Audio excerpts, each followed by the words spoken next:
অবৈধ অনুপ্রবেশের দায়ে ভারতীয় নাগরিককে সরিষাবাড়ীতে গ্রেপ্তার। বাংলাদেশে অবৈধভাবে অনুপ্রবেশের অভিযোগে শুকুর আলী নামের ২৫ বছরের এক ভারতীয় নাগরিককে গ্রেপ্তার করেছে সরিষাবাড়ী থানা পুলিশ। মঙ্গলবার ২৫ ফেব্রুয়ারি গভীর রাতে উপজেলার ভাটারা ইউনিয়নের ভাটারা বাজার থেকে তাকে আটক করা হয়।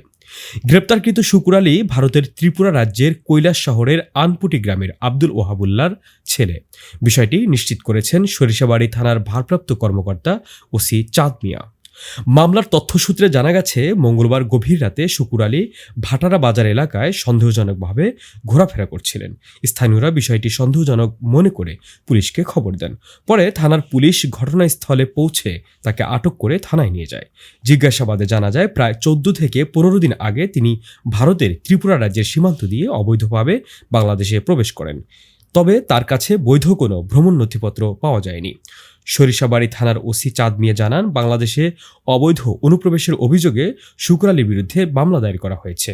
পরে বুধবার ২৬ ফেব্রুয়ারি দুপুরে তাকে আদালতের মাধ্যমে জেল হাজতে পাঠানো হয়। এ ঘটনায় স্থানীয়দের মধ্যে বেশ চাঞ্চল্যের সৃষ্টি হয়েছে। আইন শৃঙ্খলা বাহিনী বিষয়টি গুরুত্ব সহকারে তদন্ত করছে বলে জানা গেছে।